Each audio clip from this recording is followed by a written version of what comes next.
ఓ సంవత్సర పైన కాలం నుండి లిక్కర్ కేసులంటూ విచారిస్తున్నటువంటి సిట్టు ఇందులో ఏం తేలుద్దాం అనుకుంటుందో, లేకుంటే వాళ్ళ విచారణ తీరుతెన్నులేంటో, ఏ దారిలో వెళ్తున్నారో నాకు మీకు కాదు, ఈవెన్ కోర్టు కూడా అర్థం కాలే.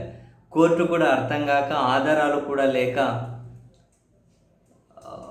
ఏవో మాస్టర్ మైండ్స్, కీలక వ్యక్తులు అని చెప్పి వీళ్ళతో తెలుగుదేశం పార్టీ పత్రికలు ఒక లీకులు ఇచ్చిన సిట్టు పేర్లు ఏవైతే ఉన్నాయో, ధనంజయ రెడ్డి, కృష్ణమోహన్ రెడ్డి, గోవిందప్ప బాలాజీ, వాళ్ళ మీద ఆధారాలు కూడా లేవని చెప్పి డిఫాల్ట్ బెయిల్ ఇచ్చి పంపించేశారు. మరొక వైపు మిథున్ రెడ్డి గారిని, రాజంపేట ఎంపీ మిథున్ రెడ్డి గారిని అరెస్ట్ చేసి దాదాపు ఆయన 3 నెలలు దాటింది, 4 నెలలు అవుతుంది. ఆయన అరెస్ట్ చేసి కూడా చాలా రోజులు కానీ 3 నెలలు దగ్గర దగ్గర కావచ్చింది. అయితే ఇన్ని రోజులు అరెస్ట్ చేశారు. మధ్యలో ఆయన మధ్యంతర బెయిల్ మీద వచ్చి ఉపరాష్ట్రపతి ఎన్నికల ఓటు కూడా వేసి మళ్ళీ వెళ్ళారు. ఇప్పటి వరకు మిథున్ రెడ్డి గారిని సిట్ కస్టడీలోకి అడగలేదు. ఎవరైనా అరెస్ట్ చేస్తే ఇమ్మీడియట్గా కస్టడీ పిటిషన్ ఎత్తారు, కస్టడీలోకి తీసుకుంటారు. అదేంటో మిథున్ రెడ్డి గారిని అరెస్ట్ చేసేసారు, జైల్లో పడేశారు అంతే. కనీసం ఏం విచారణ చేయలేదు, ఆయన అసలు కస్టడీకి కానీ అడగలేదు. ఈ క్రమంలో ఇప్పుడు అనూహ్యంగా మిథున్ రెడ్డి గారిని మాకు కస్టడీకి ఇవ్వండి 5 రోజుల పాటు అని చెప్పి సిట్ పిటిషన్ వేసింది. సరే 5 రోజులు అడిగారు, 2 రోజులు ఇస్తారో 3 రోజులు ఇస్తారో తెలియదు, కానీ అరెస్ట్ చేసిన ఇన్ని రోజుల తర్వాత మళ్ళీ మిథున్ రెడ్డి గారిని సిట్ కస్టడీకి అడగడం ఇదేం వ్యూహమో మళ్ళీ అర్థం కాలే.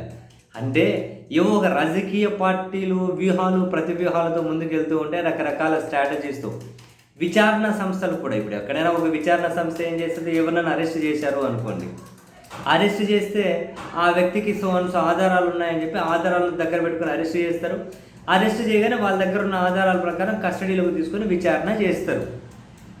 కానీ ఇక్కడ జైల్లో పెట్టిన తర్వాత ఆయన ఏమేమి విచారించాలి, ఏమేమి ప్రశ్నలు అడగాలి అనే దాని మీద ఆ తర్వాత ఇప్పుడు మళ్ళీ వీళ్ళు విచారణ చేసుకుంటూ ఉన్నట్టున్నారు. ఇప్పటికి ఏమైనా ప్రశ్నాపత్రం తయారైందేమో, ఆ ప్రశ్నాపత్రం ప్రకారం ఏమైనా విచారణ చేయడం కోసం మిథున్ రెడ్డిని ఏమైనా కస్టడీకి అడుగుతున్నారేమో తెలియదు. ఇది కూడా ఒక వ్యూహమే, కానీ వ్యూహం అంటే మనకు తెలియదు. ఆయన కస్టడీకి ఇచ్చిన తర్వాత తెలుగుదేశం పార్టీ పత్రికలు, టీవీ ఛానళ్ళు చూస్తే వాళ్ళకి చెబుతుంది సిట్టు వీళ్ళ వ్యూహం ఏంటి, ఏమడుగుతున్నారు అని.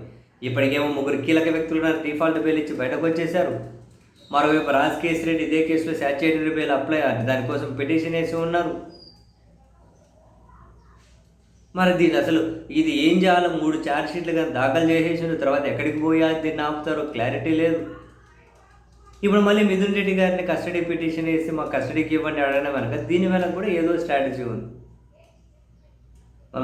అసలు మనం ఇంట్రెస్టింగ్గా చూడాల్సింది ఏంటి అంటే, అసలు వీళ్ళు మనీ ట్రయల్ ఎట్లా ప్రూవ్ చేస్తారు, కేసుని ఎక్కడికి పోయి ముగిస్తారు, ఇన్ని రోజులు విచారణ చేశారు, వీళ్ళు ఏం ఆధారాలు కోర్టులకు చూపెడతారు చూడాలి.